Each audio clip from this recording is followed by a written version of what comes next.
할렐루야. 같이 합니다. 성령으로 충만하라. 예, 성령으로 충만하라. 성령으로 충만하라. 제가 요 몇 주간 계속 성령에 대한 말씀을 드리고 있고, 사실 오늘 드린 본문도 제가 드렸던 말씀 가운데 하나이기도 해요. 그리고 여러분들도 잘 들으셨을 거예요. 먼저 이렇게 시작해 볼게요. 노란색 주전자가 있어요. 이 주전자에 채워진 것에 따라서 반드시 채워진 것이 밖으로 나오게 돼 있어요. 물이 채워져 있으면 뭐가 나와요? 막걸리가 채워져 있으면. 그러면 이 주전자는 그 용도에 따라서 물 주전자도 되지만 술 주전자도 돼요. 무슨 얘기입니까? 내 안에 채워진 것이 무엇이냐에 따라서 반드시 그것이 바깥으로 나오게 되어 있다는 얘기예요. 주전자만 그 용도가 바뀌는 게 아니라 사람도 내 안에 뭐가 담겨져 있느냐에 따라서 그 용도가 얼마든지 달라진다 이 얘기지요. 기쁨이 가득한 사람은 뭐가 나와요? 기쁨이 나올 수밖에 없고, 분노, 슬픔, 걱정이 가득하면 그게 나올 수밖에 없다는 얘기예요. 원망과 불평이 가득하면 결국 그게 어떻게 됩니까? 그게 가만히 있는 게 아니라 바깥으로 나오게 돼 있어요. 그러니까 우리 몸은 뭐 같아요? 이 수많은 감정을 담아놓는 그릇과 같고 주전자 같다는 얘기예요. 1년 360을 술로 충만하신 분들이 있어요. 술이 없으면 못 산대. 근데 여러분 알다시피 술에는요 4가지 동물이 같이 산대요. 거기 술에 담겨 있대요. 술을 먹으면 첫째 뭐가 나오냐면 개가 나온다네. 이 개들이 좀 있어보면 알겠지만 귀여운 개도 있지만 시끄러운 개도 있어. 멍멍거리고 짖고 시끄러워요. 말이 많아지고 시끄럽고, 개들 특징이 뭐예요? 지나가는 사람을 그냥 안 놔도 괜히 시비가 붙고 막 싸운다는 거잖아요. 근데 이게 또 지나가면 뭐가 나오냐면 사자가 나온다네요. 술 먹은 분들이 뭐예요? 뭐 화가 나고 감정이 격해지고, 그러면서 옆에 있는 사람뿐만 아니라 모르는 사람하고도 뭐예요? 막 시비가 붙고 싸워요. 포악해지지요. 사자가 산다고 그래요. 세 번째 그게 지나면 뭐가 나오냐면 원숭이가 나온다네. 원숭이. 이 평상시에 이 사람이라면 절대로 하지 않을 것 같은 행동을 술로 충만하면 이게 나타난다는 거예요. 막 히히거리고 웃고 약간 나사가 풀린 사람 같고 옷을 벗어 제끼고 막 뭐 집어 던지고 놀고 이상한 행동들을 막 한다는 얘기지요. 원숭이 같이. 그럼 마지막 짐승은 뭘까요? 돼지래, 돼지.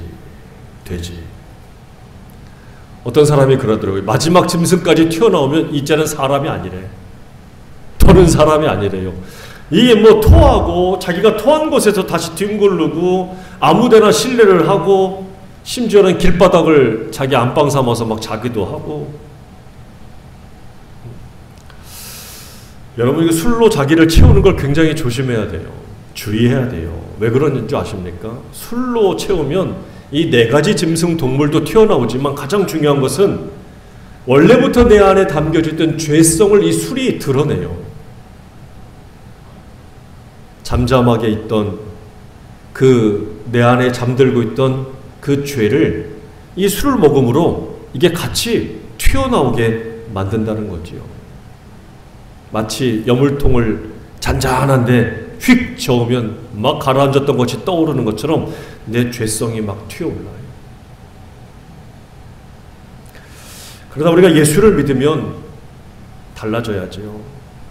이 죄가 튀어오르는 게 아니라 예수의 마음, 예수의 성품이 튀어나오게 만들어야 된다는 사실이죠. 고로 우리가 무엇으로 채워지느냐는 굉장히 중요한 문제예요. 여러 가지 감정적인 것으로만 채울 것이냐? 원망과 불평으로 채울 것이냐? 아니면 이런 술이나 맛있는 거 이런 것들로만 채울 것이냐? 그게 아니란 얘기지요. 우리가 우리 자신을 채워야 할 것은 예수 그리스도란 얘기지요. 예수로 채워진 사람은 결론으로 뭐가 나올까요? 예수가 나올 수밖에 없어요. 예수가 나올 수밖에 없어요. 예수로 채워진 사람은 예수가 나와요. 근데 예수로 채워진데도 불구하고 우리가 여전히 예수가 안 나오고 내가 나온다면 이게 문제가 있는 거지요. 그러면 그 얘기가 뭘까요? 덜 채운 거예요. 덜 채우는 거예요, 아직도.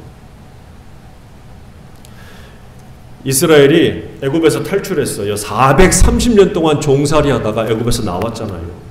그리고 나서 하나님께서 10가지의 재앙이 다 보여주고 그리고서 이들을 그 홍해까지 건너게 하시는 기적을 보게 하신 다음에 광야로 들어갔어요. 그런데 그 내내 이스라엘이 보여줬던 반응이 바로 뭡니까? 원망하고 불평하는 거예요. 목말라, 배고파, 불편해, 힘들어. 이러려고 우리를 데리고 왔어? 차라리 애굽에서 죽게 하지. 왜 그래? 맨날 원망하고 불평했어요. 여러분, 왜 원망과 불평으로 가득했을까? 왜 감사가 없었을까요? 다른 게 아니에요. 저는 가만히 설교를 준비하면서 생각해 봤는데 왜 그랬을까를 다시 한번 돌아보니까 노예 근성이에요. 노예 근성. 노예 근성으로 가득했어요. 애굽에서 살던 이 히브리 백성들이 430년 동안 살면서 힘들어 죽겠어라고 하나님께 막 호소하고, 그래서 하나님께서 오시긴 했는데 여전히 이들이 가득히 채워졌던 게 뭐냐면 노예 근성이에요. 그동안 살지 못했던 게 바로 뭐냐면 자유인으로 못 살았습니다. 그러다가 자유가 딱 주어지니까 처음에는 좋을 것 같았는데 자유가 주어지니까 어떻게 살아야 될지를 모르는 거예요. 그게 뭐예요? 자유의 가치를 모르는 겁니다. 노예와 자유인의 차이가 뭡니까? 노예는요, 스스로 일을 못해요. 누가 시켜야 합니다. 그리고 아무리 힘들고 어려워도 밥 주고 쉴 시간에 쉬게 해주고 잠자게 해주면 불평 안 해요. 원망하지 않습니다. 심지어 주인이 와서 매질을 하고 때리면요, 그런가 보다 해요. 내가 맞을 짓을 했나? 또 이런다니까요. 스스로 개, 돼지처럼 전락해도요, 이 노예 근성으로 가득하 있으면 불평하지 않습니다. 광야에 도착한 이스라엘은 분명히 달랐어요. 그들은 자유인이에요. 이제 노예가 아니라고요. 그런데 노예가 아닌데 광야에 도착해서 이들이 스스로 뭔가를 해보면서 스스로 하나님을 섬기고 사랑하고 하나님을 따라야 되는데 그게 안 되는 거예요. 그게 안 되는 거예요. 광야에 도착했더니 너무 달랐습니다. 자기들이 바라는 기대와는 너무 다른 환경, 그리고 스스로 순종하고 따를 줄 몰랐어요. 무엇보다도 노예로 살면은요, 대가가 있잖아. 열심히 땀 흘려 일하고 막 했으면 밥을 주잖아요. 휴식을 주잖아요. 그런데 광야에 왔더니 하나님 말씀대로 따라왔는데 대가가 없어. 불편하게만 한 거예요. 그래서 하나님을 섬긴 대가에 대해서 이들이 만족하지 못하니까 마음에 안 드는 거지요. 마음에 안 드는 거예요. 노예 근성이 거예요. 여러분, 이게 무서운 겁니다. 밥이나 주고 잠만 재워주면 만족하는 이 노예 근성으로 가득한 이스라엘은 결국 광야의 한계를 벗어나지 못하고 어디서 죽었습니까? 광야에서 죽었다는 거예요. 만일에 하나님이 주신 자유에 대해서 감사하고 기뻐하면서 이들이 하나님이 어떻게 인도해 줄지를 믿는 이 자유인의 마음으로 스스로 섬기고 따라갔다면 어땠을까요? 빨리 갔겠지. 광야에서 40년이나 세월을 허송할 필요가 없었겠지요. 잘 갔겠지. 편하게 갔겠지. 빨리 갔겠지. 여러분, 이게 뭐라고요? 제가 빨간색으로 썼어요. 읽어봐요. 시작. 무슨 원리요? 이게 축복의 원리예요. 하나님이 예비를 안 하신 게 아니에요. 그런데 왜 우리가 그 축복을 받지 못하느냐? 이 감사와 이 자유에 대해서 감사하고 기뻐하면서 하나님을 믿고 믿음으로 따라가는 게 아니라 계속 노예의 근성으로 가득해 있기 때문에 그래요. 죄의 근성으로 가득해 있어요. 어떤 적절한 보상이 없으면 만족하지 못하는 거예요. 그래서 거기에서 머물거나 거기를 벗어나지 못하는 거예요. 간혹 가다 보면 어떤 분들은 인생이 더디대요. 인생이 불편하고 힘만 들대요. 믿음으로 가는데도 잘 풀리지가 않는데요. 왜 그럴까? 왜 그럴까? 영적의 축복의 원리를 모르는 거예요, 지금. 영적 축복의 원리가 있어요. 그게 바로 뭡니까? 앞에서 말한 대로 하나님이 내게 이 죄에서 벗어나 자유를 주셨고, 이 자유를 주셨으면 스스로 하나님을 섬기고 사랑해야 되고 믿음으로 따라가면 되는 거예요. 그러면 감사하며 하나님이 예비하신 복을 그냥 주시는 거예요. 이미 예비한 거예요. 그런데 그게 안 돼.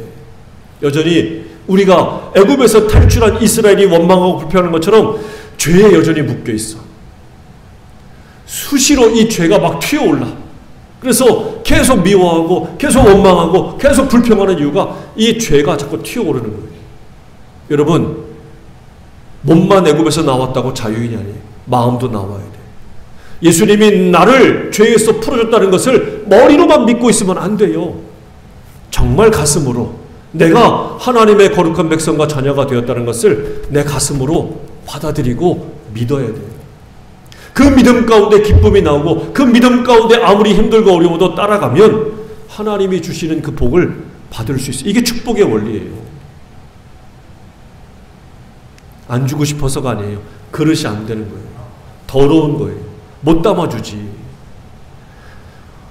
그러므로 내 안에 있는 믿음을 점검해야 돼요. 내 안에 있는 것이 정말 믿음이냐 불신이냐. 내가 지금 믿음으로 말하고 있나 불신으로 말하고 있나, 이걸 점검하면 쉽습니다. 여러분들의 말을 생각해 봐요. 믿음의 말입니까 불신의 말입니까? 정확해야 돼요. 광야의 이스라엘은 믿음으로 말하지 못했기 때문에 결국 광야를 벗어나지 못했다는 겁니다. 이게 중요해요. 스스로를 잘 점검해 보세요. 나는 평상시에는 믿음의 말, 선한 말을 하는 것 같은데 그건 문제가 아니에요. 평상시 문제가 없을 때는 다 그렇게 하더라고요. 근데 정말 중요한 건 언제냐면 위기의 때입니다. 어려울 때, 문제가 생겼을 때, 그때의 내 말을 생각해 봐야 돼. 나 어려움이 딱 왔어. 그러면 내가 어떤 말을 하는지 딱 점검해 보면 알아요, 나를. 그때의 믿음의 말을 하는지, 그때의 호들갑을 떨면서 불신의 말을 하는지, 그걸 보면 압니다. 위기의 순간이에요, 위기의 순간. 문제가 없을 때도 믿음의 말을 해야 되지만 더 중요한 것은 뭡니까? 문제가 생겼을 때, 그때도 믿음의 말을 하는지를 점검해 보면 돼요. 왜냐하면 그게 진짜 그때에 진짜 믿음이 드러나기 때문이에요. 그 말이 뭐냐? 평상시에, 평소에 내 안에 뭐가 담겨 있는 거예요? 믿음이 담겨 있다는 얘기예요. 잘 보세요. 여러분은 믿음이 있지요? 하나님을 믿으시지요? 그 믿음 가운데 주님을 믿고 따라가고 있지요? 그러면 항상 문제가 없을 때도 중요하지만 언제? 문제가 생겼을 때도, 위기가 없을 때도 괜찮지만 위기가 왔을 때도 항상 무엇을? 믿음으로 말할 수 있는 사람이 돼야 된다는 거예요. 그러기 위해서는 내 안에 뭐가 채워져야 되느냐? 믿음이 채워져야 돼요. 그 믿음의 주가 누굽니까? 온전케 하시는 분이 누굽니까? 예수님이에요, 예수님. 그러니까 예수로 채워져야 돼요. 믿음의 주요, 온전케 하시는 이인 예수를 바라보라 라고 히브리서 기자가 이야기하는 것처럼 믿음의 주님, 그 나를 온전케 해주시는 그분으로 채워져야 돼요. 이렇게 예수로 채워지면 뭐가 나올까요? 탁 건드리면 예수가 나와야지. 누가 나와야 돼요? 예수가 나와야 돼요. 여러분, 예수가 나옵니까? 탁 건드리면 어이 해보자는 거 아니야? 예수가 나오냐고.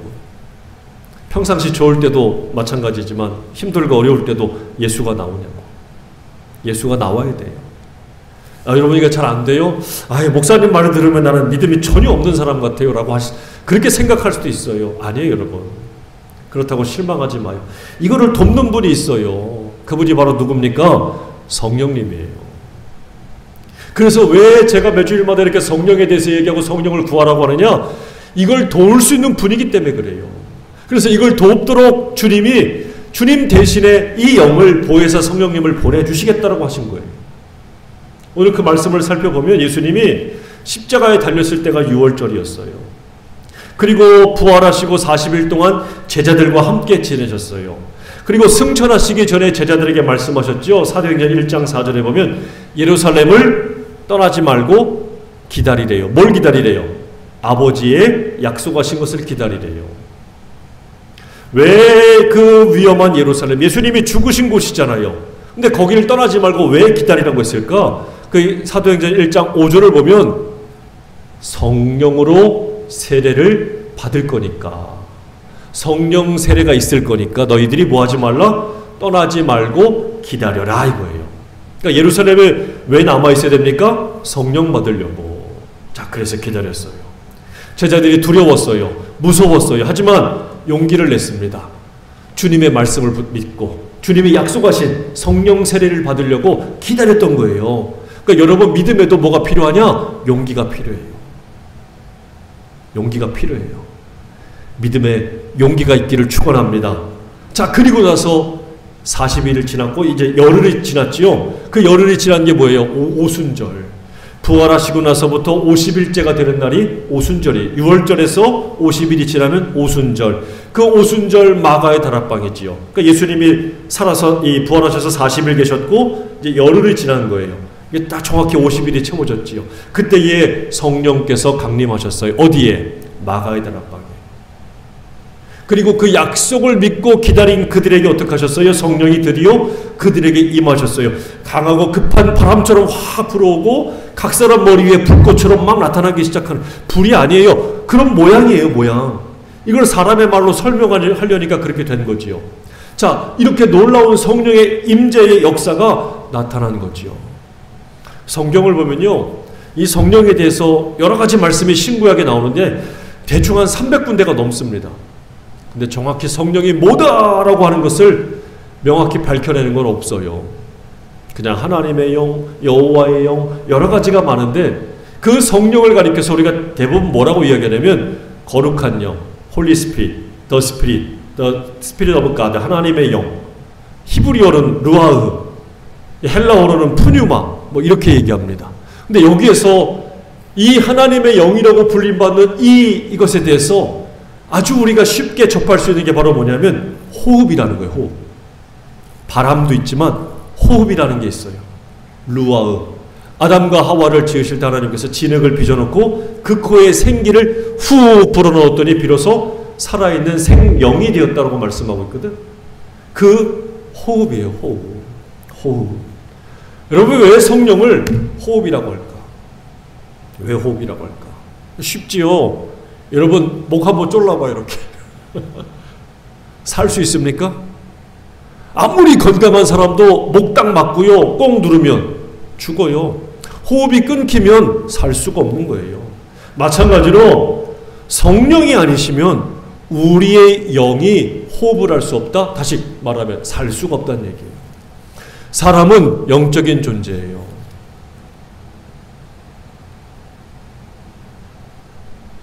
짐승들 중에 고양이 같은 것을 뭐 이런 우리 영물이라고들 얘기하는데 그 영이 사람의 이 영과 다른 겁니다.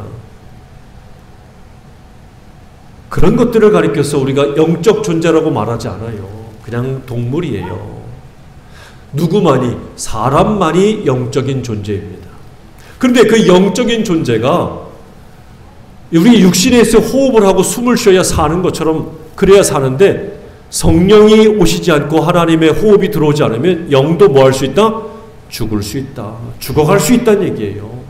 그래서 오늘 본문의 16절 말씀에 내가 아버지께 구하겠으니 그가 또 다른 보혜사를 너희에게 주사 영원토록 너희와 함께 있게 하겠다라고 주님이 말씀하시는 거예요. 그래서 이 보혜사 말 그대로 풀어보면 신자를 보호하여 돕는 분이에요. 믿는 사람들을 내가 믿잖아. 그럼 나를 어떻게 해요? 보호하고 나를 도우시는 영이라는 얘기예요. 이거를 가리켜서 헬라어로는 파라클레토스라고 합니다. 내 곁에서 나를 위해서 대언하시고 나를 도우시는 분이라는 뜻입니다. 이 영어로 살펴보면 변호사, 변호자라는 뜻도 있어요. 나를 위해서 변호하시는 분, 위로하시는 분, 컴포터, 나를 위로해 주시는 분이고 나를 보증해 주는 분도 게렌터라고 하는 의미도 있어요. 나를 보증해 주시는 분으로. 누가? 성령께서. 성령이 나를 그렇게 위로하시고 보호하시는 분이에요. 여러분 이렇게 들으면 어때요? 이 성령이 내 안에 계셔야 되지 않겠습니까? 내 안에 분명히 살아서 역사해 하셔야 되지 않겠습니까? 분명한 거예요. 그러면 이 성령이 내게 있냐 이거예요. 한마디로 정리해보면 성령이 어떤 분입니까? 우리를 위해 하나님께 변호하고 위로하시고 무엇보다 우리가 하나님의 자녀임을 보증하시고 은혜를 주시는 분이에요. 이분이 누구라고요? 보혜사 성령님이라는 뜻입니다. 같이 합니다. 보혜사. 이게 성령님이에요. 그분이 우리를 위해서 이렇게 하시는 분이에요. 변호하고 위로하고 보증하시고 은혜를 주시는 분이 누구라? 성령님입니다. 할렐루야. 그래서 18절에 보면 내가 너희를 고아와 같이 버려두지 아니하고 너희에게로 오겠다라고 말씀하셔요. 그러니까 주님이 말씀하신 게 뭡니까? 우리와 함께 하겠다는 얘기지요. 그러기 위해서 그 함께 하기 위해서 오시는 분이 누굽니까? 성령님이란 얘기예요. 같이 합니다. 나는 결코 혼자가 아닙니다. 옆 사람 보고 인사합니다. 당신은 결코 혼자가 아닙니다. 그래 여러분, 내가도 함께 하지만 우리가 중요한 건 누가 함께 하시는 거예요? 성령님이 함께 하시는 거예요. 성령 하나님이 함께 하셔야 돼요. 자, 그것을 위해서 예수님의 제자들이 이 성령님이 오심을 믿고 마가의 다락방에서 기도했어요. 뭐 하면서? 믿음으로 믿고 기다렸다는 얘기예요. 그 약속하신 것을 믿고 기다렸어요. 마찬가지로 우리도 성령 세례가 우리에게 있음을 믿고 기다리면 우리에게도 성령의 충만함의 역사가 나타난다는 얘기예요. 그래서 여러분, 구하세요. 나는 왜 이렇게 불행하지? 나는 왜 이렇게 불안하지? 나는 왜 이렇게 힘들지? 어렵지? 내 주변에 펼쳐지는 이런 그 환경의 영향들만 보고 똑같이 그거에 반응해서 내 속에 담겨져 있는 것들을 끄집어내려고만 하지 말고 내 안에 있는 성령을 통해서 내 주변에 있는 환경이 아무리 그럴지라도 주여 감사합니다. 이길 수 있습니다. 해결될 줄로 믿습니다. 성령의 말, 믿음의 말을 쏟아낼 수 있는 저와 여러분이 되기를 간절히 바랍니다. 성령이 있어야 그게 나오지. 안 그렇겠어요? 17절 말씀을 보면 이렇게 나와요. 그는 무슨 영이라고요? 진리의 영이래요. 진리의 영. 예수님께서 말씀하셨죠. 그 앞에서 14장 6절에서 내가 곧 길이요 진리요 생명이라. 다시 말하면 진리의 영은 누구의 영이에요? 예수님의 영이지요. 내 안에 계신 분이 누구라고요? 예수님의 영인 거예요. 예수님의 영. 잘 들어보세요. 이 말이 뭘까? 진리는 그래서 눈에 보이는 게 진리가 아니란 얘기예요. 진리는 바뀌지 않는 겁니다. 근데 우리 눈에 보이는 것들은 어떻습니까? 항상 바뀌어요. 항상 변해요. 심지어 나 자신도 항상 바뀌고 변하더라. 이거. 아침에는 아이고 오늘도 잘 살아봐야지 착한 마음 선한 마음 했다가 점심 지나서 짜증나고 힘들어 세상은 왜 이 모양인가. 심지어 안 하던 팔자 타령까지 하고 말이야. 운명 타령도 하고 예수 믿으면서도 그러지 않냐 이거예요. 눈에 보이는 것은 언제든지 나를 비롯해서 항상 바뀝니다. 이 바뀌는 것은 진리가 될 수가 없어요. 예수님의 제자를 예를 들어서 한번 볼게요. 예수님의 제자들이 예수님이 눈앞에 보일 때는요 흔들리지 않았어요. 얼마나 당당했는지 몰라요. 심지어 예수님의 길을 막으면요, 주님 지금이라도 명령해가지고 하늘에 그냥 천둥벼락 내려쳐가지고 저놈들을 죽이게 할까요? 막 요랬다니까요. 예수님이 있을 때는 얼마나 당당한지 몰라요. 흔들리지도 않아요. 그런데 예수님이 체포됐어요. 예수님이 고문받아요. 심지어 예수님이 십자가에 달려 돌아가셔요. 제자들 다 어디 갔습니까? 다 도망갔어요. 눈앞에 보일 때는 괜찮아. 근데 안 보일 때는 무서워 떠는 거예요. 이게 뭐 진리요. 근데 예수님이 부활했어요. 그 제자들과 40일 동안 같이 있었어요. 그때 또 담대했을 거예요. 그런데 예수님이 승천하셨어. 그리고 나서 이 제자들이 어디에? 마가의 다락방에 있었거든요. 거기에서 어떡합니까? 문을 잠그고. 왜 잠궜어요? 무서워. 자기들 잡으러 올까봐. 그 열흘 동안 기다리는 동안에 무서워서 문을 잠그고 있었다니까요. 이 제자들의 모습을 보세요. 마치 제가 빨간색으로 써놨어요. 뭐 하는 것 같아? 진리하고 나 어디 있게 하고 찾아보는 숨바꼭질 같아요. 지금. 보일 때는 믿음이 있고 안 보이면 금방 두려워 무서워요. 믿음아 어딨냐? 나 찾아봐라. 막 찾았다 못 찾았다. 여러분 그러므로 눈에 보이는 게 진리가 아닌 거예요. 다시 말하면 사람이 보는 건 다 정확하지가 않은 거예요. 내가 봤어라고 말하지만 내가 본 것과 상대방이 본 건요 같은 일이라도요 때에 따라서 다 다르더라고요. 증언이 다 달라요. 이게 전부가 아닌 거예요. 심지어 그런데도 어떤 제자는 내가 못 봤으니까 못 믿겠어라고 말하지 않아요. 도마 같은 제자는 보는 게 다 정확하지가 않다. 우리는 이걸 인정할 수 있어야 돼요. 인정할 수 있어야 돼요. 그런데 한 가지 중요한 건 있지요. 여러분 예수님의 십자가를 봤습니까? 목격했어요? 예수님의 부활을 목격했습니까? 그것도 아니에요. 그런데 여기 나와 있거든. 참 귀한 믿음이에요. 옆 사람 보고 인사합니다. 당신의 믿음은 참 귀한 믿음입니다. 여러분 그렇다니까요. 안 보고도 안 겪고도 믿잖아. 제자들보다 얼마나 훌륭한 믿음이냐 이거예요 우리가. 그런데 그렇다고 제자를 무시하면 안 돼요. 응? 이 예수님은 진리의 영이잖아요. 그리고 그분이 보내신 성령님의 진리의 영이잖아요. 그 영을 받아들이고 성령으로 충만해진 제자들은 그때 어떡합니까? 순교했어요. 땅끝까지 가서 복음을 전하고요. 믿음으로 말하고요. 누가 어떤 환경이 되고 어떻게 그들을 비난하고 흔들어도요. 그들은 절대 넘어지지 않았습니다.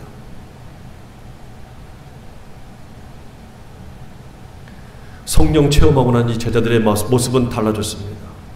그러므로 여러분 성령을 체험한다는 게 뭘까요? 환경이 바뀌는 게 아닙니다. 내가 바뀌는 거예요. 내가 나의 삶을 대하는 나의 태도와 자세가 바뀌는 게 성령님의 역사예요. 성령님은 그렇게 해주시는 거예요.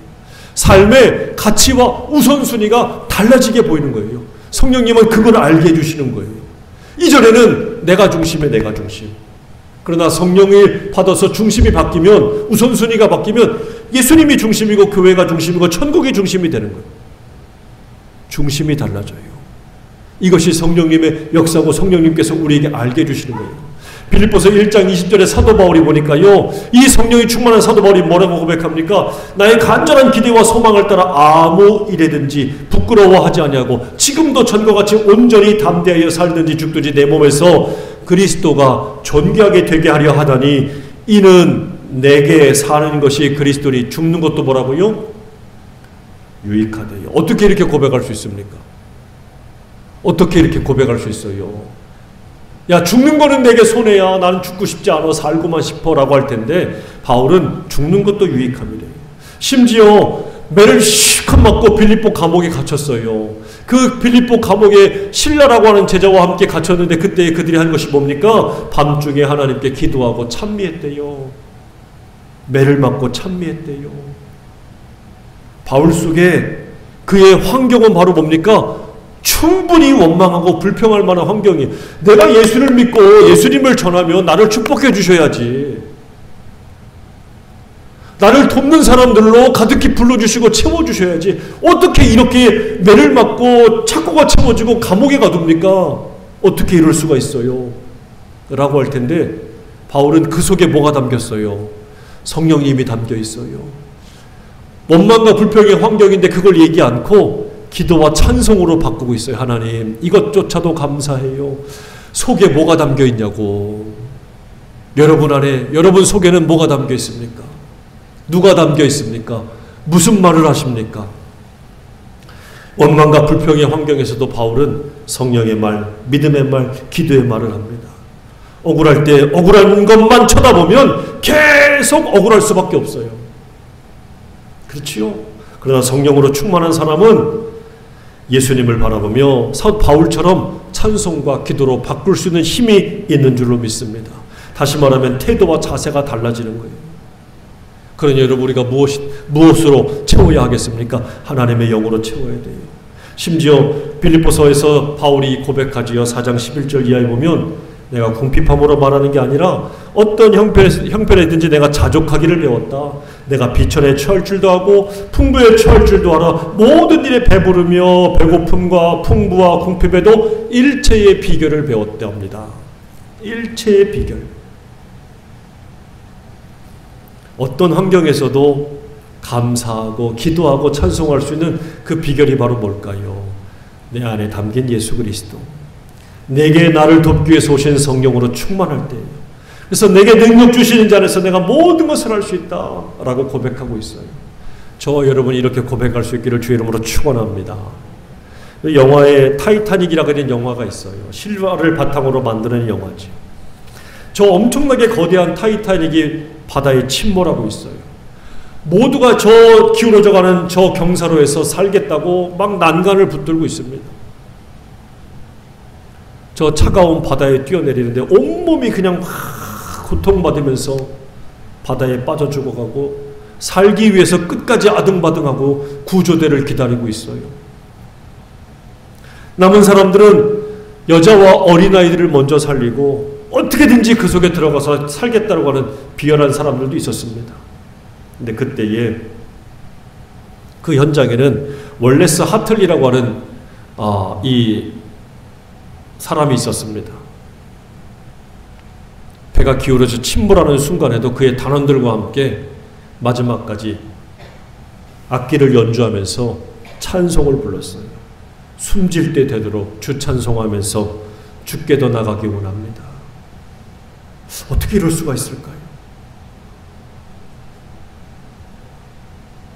마지막 순간에 이 악기가 뭐라고, 이 순간에 이게 뭐라고, 나도 얼마든지 내려 던지고 살려달라고 난간을 붙들고 배를 타려고 아우성을 쳤어도 모자란 이 순간에 이 사람들은 그 모든 것들을 보지 않고 그 모든 환경을 붙잡지 않고 마지막 순간에도 악기를 연주하면서 숨질 때 되도록 주 찬송하면서 주님께 더 나가길 원한다고 이 찬송을 불렀어요.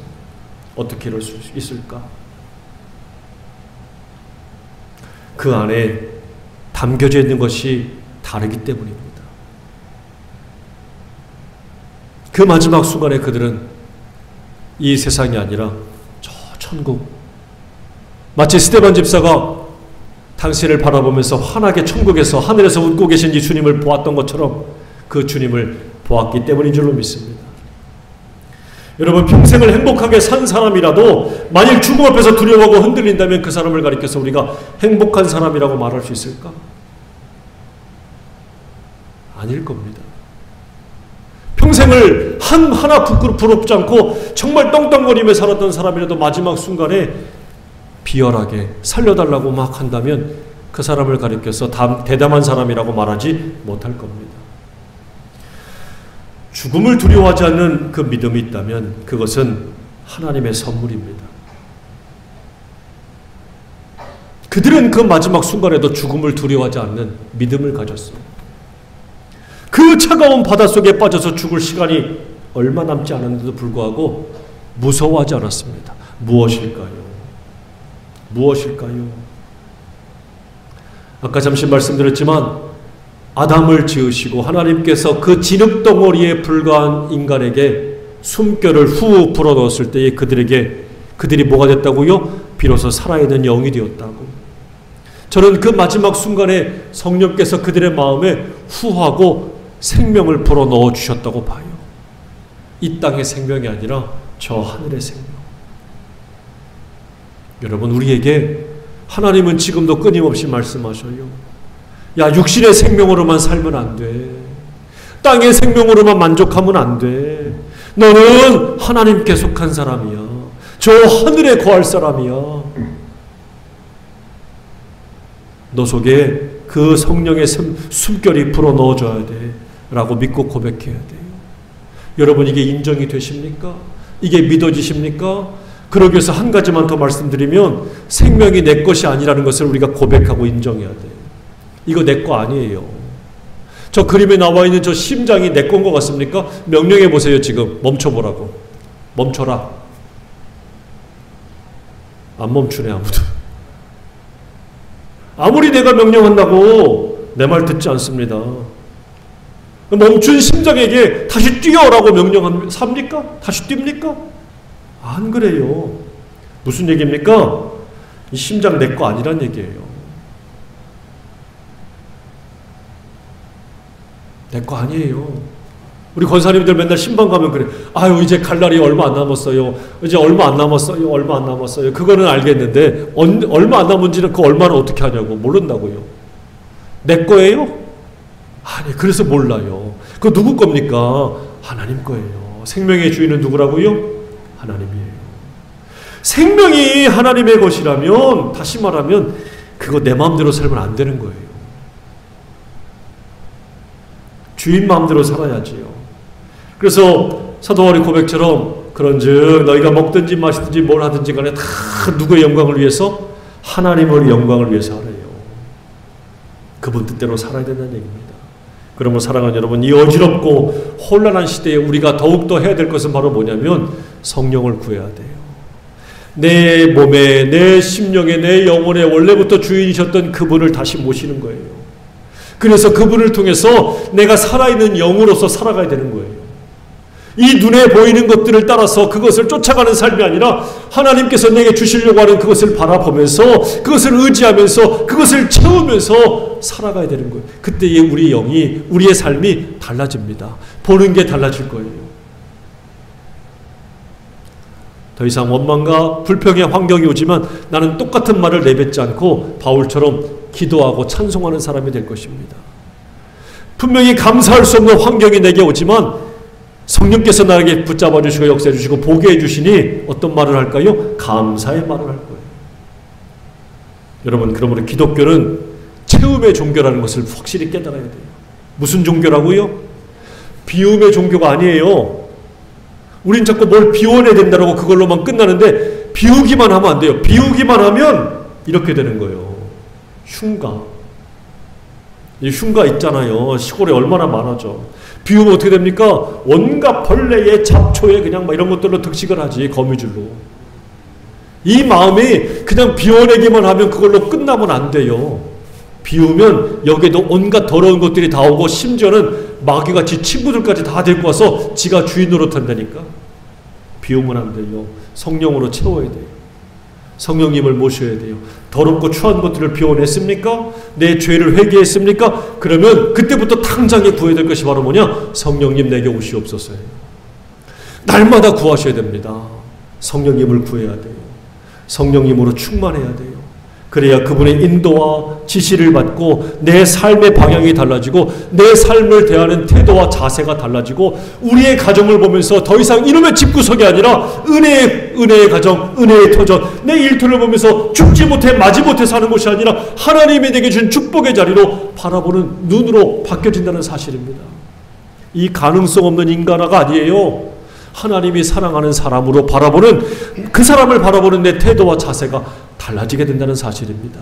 사랑하는 여러분, 성령님을 구하시고 구하신 성령님을 통해서 여러분 충만해지시고 그것을 통해서 이 환경, 이 삶을 바라보는 여러분의 태도와 자세가 다시 주님의 눈으로 바뀌어질 수 있기를 주의 이름으로 축원합니다. 성령 충만하기를 주의 이름으로 축원합니다. 기도하겠습니다. 아버지 하나님, 성령님을 구합니다. 이제 내 삶을 대할 때에 그저 내게 눈에 보이는 것대로만 바라보지 않기를 원합니다. 그 너머에서 역사하시고 그 너머에서 그것을 바라보면서 인도하시는 성령님의 도우심과 성령님의 지시하심을 통하여 볼 수 있기를 원합니다. 하나님, 더 이상 내 삶이 내 것이라고 여기며 내 마음대로 하는, 하나님 내가 주인 되는 삶을 살지 않기를 원합니다. 성령님이 내 안에 오셔서 인도하시고 알게 하시고 살게 하시고 이끌어 주시는 그 모습을 그대로 살기를 원합니다. 주님 도와주시옵소서. 그러므로 성령님을 구하고 성령으로 충만하길 원하는 저들 붙들어 주시고 함께 해 주시고 성령님을 통한 놀라운 역사를 체험하며 간증할 수 있는 믿음의 인생들 삼아 주시옵소서. 예수님의 이름으로 기도드립니다. 아멘.